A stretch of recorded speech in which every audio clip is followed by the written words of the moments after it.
여러분 안녕하세요.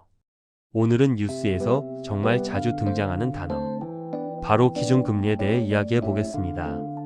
한국은행 기준금리 동결, 기준금리 인상, 기준금리 인하 검토, 이런 문구 하루에도 몇 번씩 보이죠. 그런데 막상 누가 기준금리가 정확히 뭐예요? 라고 물어보면 입이 딱 막히는 경우가 많습니다.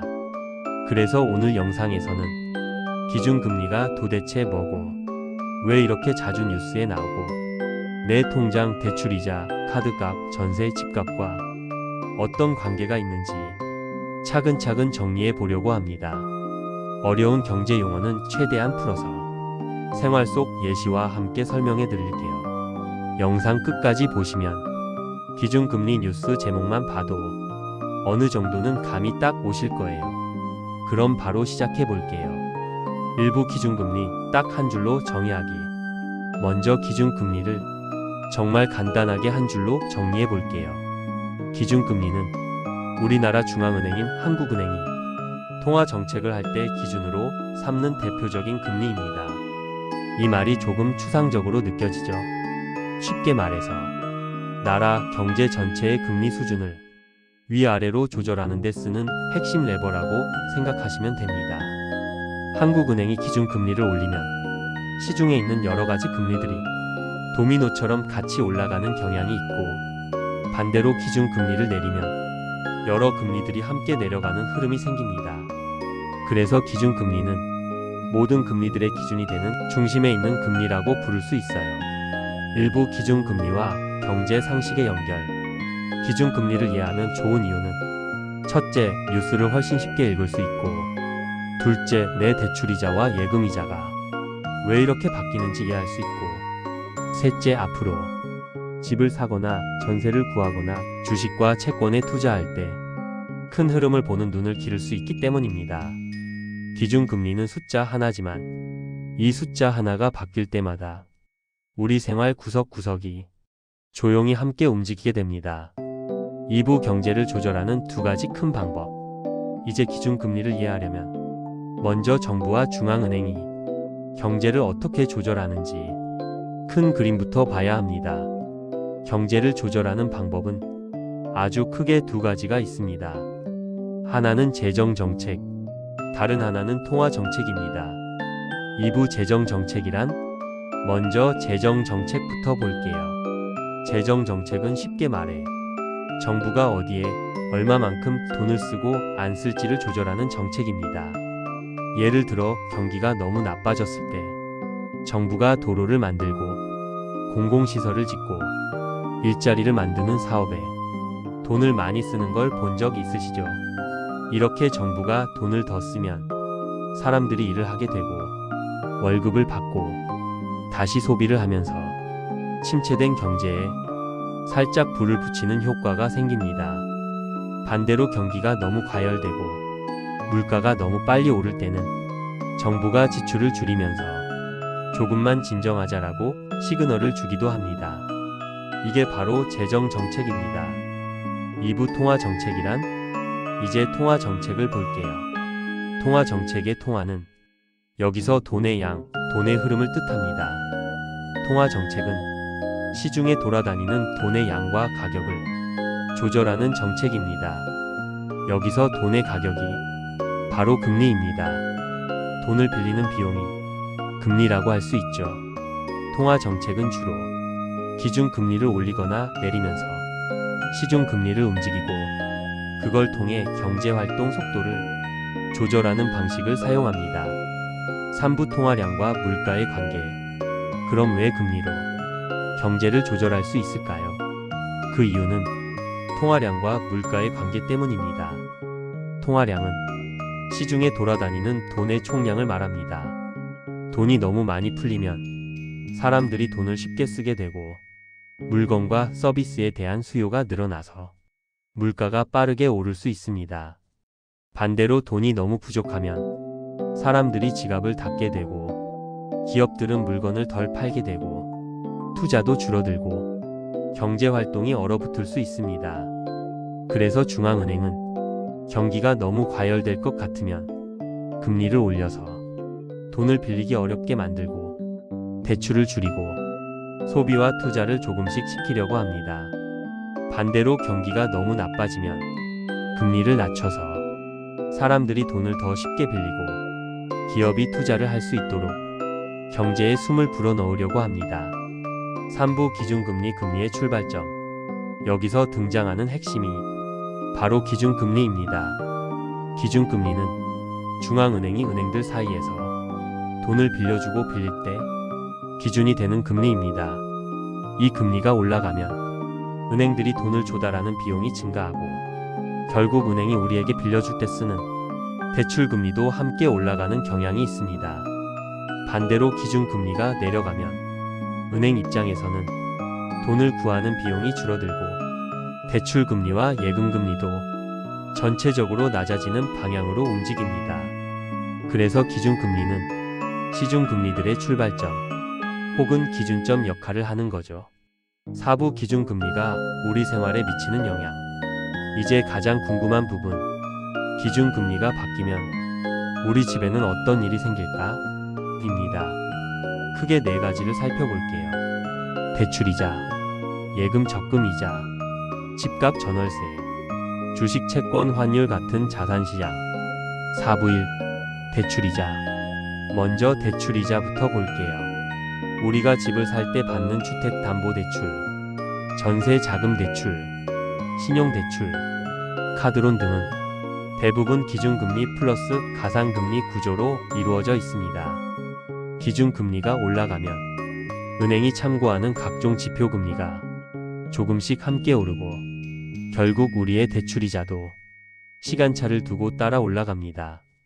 그래서 기준금리가 오를 때는 가계부를 한 번 더 점검해보고 변동금리냐 고정금리냐 상환계획은 괜찮은지 다시 점검할 필요가 있습니다.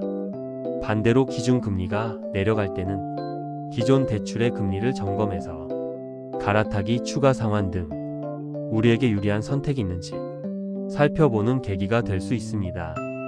4부 2. 예금 적금이자. 두 번째는 예금 적금입니다. 기준금리가 올라가면 은행도 예금 유치를 위해 조금 더 높은 이자를 제시하는 경우가 많습니다. 그래서 금리 인상기에는 정기예금 적금 상품들이 조금씩 매력적으로 보이기 시작합니다.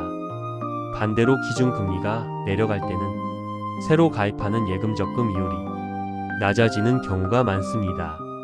그래서 저금리 시대에는 예금만으로 자산을 불리기가 쉽지 않다는 말이 나오는 거죠.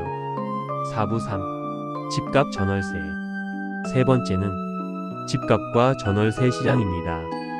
기준금리가 낮으면 대출이자가 싸지기 때문에 상대적으로 적은 이자로 집을 살 수 있는 환경이 됩니다. 그래서 장기적으로 보면 저금리는 집값 상승 압력을 키우는 요인이 되기도 합니다. 반대로 기준금리가 올라가면 대출 부담이 커지고 집을 사려는 수요가 줄어들 수 있습니다. 또 집을 가진 사람들도 이자 부담이 커지면서 매도를 고민하게 되는 경우가 늘어납니다. 전세 역시 전세 자금 대출 금리와 연관이 있기 때문에 기준금리가 바뀌면 전세 시장에도 조금씩 파장이 생길 수 있습니다. 4부 4. 주식 채권 환율. 네 번째는 주식과 채권, 환율 같은 자산시장입니다. 기준금리가 올라갈 것 같다는 전망이 강해지면 주식시장에서는 성장주, 기술주처럼 미래 이익에 의존하는 종목들이 상대적으로 더 큰 부담을 느끼기도 합니다. 반대로 기준금리가 낮을 것 같으면 예금 이자가 별로 매력적이지 않기 때문에 사람들이 돈을 주식이나 부동산, 다른 자산으로 옮기려는 움직임이 생기기도 합니다. 채권의 경우 금리가 오르면 채권 가격은 떨어지고 금리가 내리면 채권 가격은 오릅니다. 그래서 기준금리의 방향성은 채권 투자자에게도 아주 중요한 정보입니다. 환율 역시 금리 차이의 영향을 받기 때문에 한 나라의 기준금리 움직임은 외국인 자금의 유입 유출과 환율에도 영향을 줄 수 있습니다. 5부 기준금리는 어떻게 결정될까? 그렇다면 이 중요한 기준금리는 어떤 과정을 통해 결정될까요? 한국에서는 통화정책을 담당하는 금통위 즉 금융통화위원회가 정기적으로 회의를 열어 기준금리를 올릴지 내릴지 유지할지를 결정합니다. 이 회의에서는 최근 물가 흐름, 성장률, 실업률 같은 실물 경제 지표, 국제 금융시장 상황, 주택시장, 가계부채 등 다양한 데이터를 함께 보는 것으로 알려져 있습니다. 그래서 기준금리 결정은 단순히 올릴까 말까 수준이 아니라 국내외 경제를 종합적으로 점검하는 중요한 정책 회의라고 볼 수 있습니다. 5부 기준금리 동결, 인상, 인하의 의미. 뉴스에서 자주 듣는 표현 3가지. 기준금리 동결, 기준금리 인상, 기준금리 인하. 각각 어떤 의미일까요? 동결은 현재 금리 수준을 그대로 유지하겠다는 뜻입니다. 보통은 지금의 경제 상황을 보면서 추가로 세게 조절할 필요는 없다고 판단했을 때 많이 나옵니다. 인상은 경제가 과열되거나 물가 상승 압력이 강하니 속도를 조금 줄이자 라는 의미로 해석되는 경우가 많습니다. 인하는 경기가 생각보다 약하다, 경제에 더 숨을 불어넣어야 한다 는 판단이 깔려 있는 경우가 많습니다. 물론 실제 상황은 더 복잡하지만 기본적인 방향성은 이렇게 이해해 두시면 좋습니다. 6부 기준금리와 물가 안정. 한국은행이 기준금리를 조절하는 가장 큰 목표 중 하나는 바로 물가 안정입니다. 물가가 너무 빨리 오르면 월급은 그대로인데 생활비가 훌쩍 올라 사람들의 실질적인 삶의 질이 떨어지게 됩니다. 반대로 물가가 지나치게 떨어져도 기업들이 물건 값을 내리느라 투자와 고용을 줄이고 경기가 얼어붙을 수 있습니다. 그래서 많은 나라의 중앙은행은 물가를 어느 정도 범위 안에서 안정적으로 유지하는 것을 목표로 삼고 그 목표를 위해 기준금리를 조절합니다. 기준금리는 그냥 숫자 하나가 아니라 국민의 생활비와 경제 전체의 안정성을 함께 지키기 위한 정책 도구인 셈입니다. 7부 개인이 기준금리를 활용하는 방법. 이제 마지막으로 개인 투자자 그리고 가계 입장에서 기준금리를 어떻게 활용할 수 있을지 정리해 볼게요. 7부 1. 뉴스 볼 때 체크 포인트. 기준금리 관련 뉴스가 나오면 첫 번째로 결정 내용을 봅니다. 인상인지 인하인지 동결인지. 두 번째로 앞으로의 전망을 봅니다. 추가 인상 가능성, 당분간 동결, 경기 상황을 보며 유연하게 대응. 이런 표현 속에 향후 방향성이 담겨 있습니다. 세 번째로 내 상황에 대입해 봅니다. 집 대출이 많다면 금리 인상기에는 상환 계획을 다시 점검해야겠죠. 반대로 대출이 거의 없고 현금 비중이 높은 상태라면 예금 채권 상품의 기회를 찾아볼 수도 있겠습니다. 7부 2. 가계 재무 점검. 기준금리가 크게 움직인 시기는 가계 재무를 점검하기 좋은 타이밍입니다. 내 대출 구조는 어떤지, 변동금리가 많다면 혹시 지나치게 금리 위험에 노출되어 있지는 않은지, 예적금 만기 구조는 너무 한쪽에 쏠려 있지는 않은지, 내 자산 중에서 금리 변화에 민감한 자산은 어떤 것들이 있는지 한번 정리해보는 습관이 나에게 큰 도움이 됩니다. 7부 3. 장기적인 시각 기르기. 마지막으로 중요한 점은 기준금리는 단기 이벤트가 아니라 장기적인 경제 흐름을 보여주는 신호라는 겁니다. 한번 올랐다고 해서 바로 내일 모든 게 달라지는 게 아니라 몇 개월 몇 년을 두고 차곡차곡 영향을 쌓아가는 경우가 많습니다. 그래서 기준금리를 볼 때는 오늘 0.25% 올랐다 끝이 아니라 최근 몇 년 동안 어떤 방향으로 움직이고 있는지 큰 흐름 속에서 함께 이해하는 연습이 필요합니다. 오늘 배운 내용 정리. 자, 이제 오늘 배운 내용을 간단히 정리해 볼게요.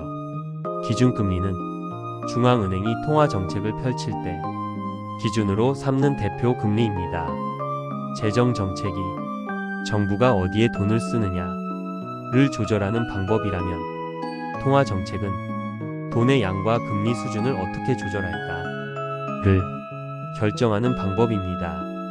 기준금리가 움직이면 대출이자, 예금이자, 집값과 전월세, 주식 채권 환율 같은 자산시장까지 조용히 그러나 넓게 영향을 받습니다. 그래서 뉴스에서 기준금리 얘기가 나오면 아, 우리 경제의 속도를 조절하려고 하는구나 라는 관점에서 침착하게 바라볼 필요가 있습니다. 기준금리 하나만 이해해도 경제 뉴스가 훨씬 친근하게 느껴질 거예요.